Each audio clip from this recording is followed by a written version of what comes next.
Well, howdy there, Internet people, it's Belle again. So today, we're going to talk about Trump versus MTG, Epstein edition. Well, we got a little insight into what caused Trump to turn on one of his most loyal supporters now. It was a development that probably had a pretty big influence on the eventual resignation of Republican Representative Marjorie Taylor Greene of Georgia. And it comes at a time when there's other news related to Trump's ongoing issue. While on 60 Minutes, she talked about her relationship with Trump and said, quote, "We did talk about the Epstein files, and he was extremely angry at me that I signed the discharge petition to release the files. I fully believe those women deserve everything they're asking. They're asking for it to come out. They deserve it." She continued, "He was furious with me. He said it was going to hurt people."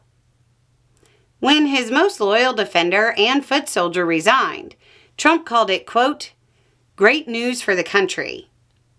Eventually, Trump reversed and suffered a pretty humiliating blow when after he mounted a months-long pressure campaign to defeat the discharge petition, it succeeded.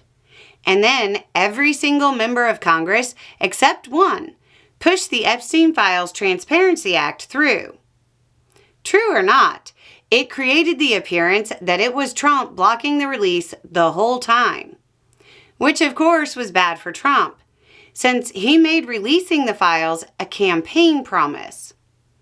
Then a defeated Trump had to sign the act into law, which in hindsight will probably mark the beginning of his lame duck status. In related news, a federal judge in Florida ordered the unsealing of Epstein grand jury records, including the transcripts. That opens the door to the eventual public release of those documents.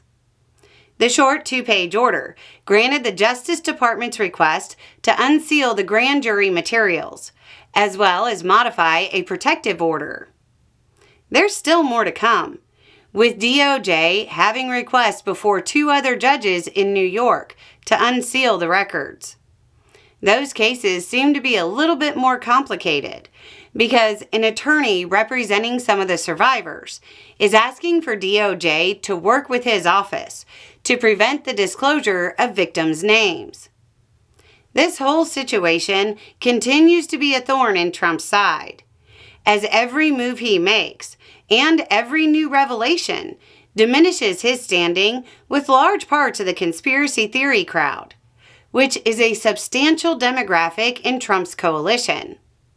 This is especially true after many of the conspiracy theory thought leaders had their credibility damaged when the arrest of the person alleged to be behind the devices at the RNC and DNC revealed that there wasn't, in fact, some deep state plot.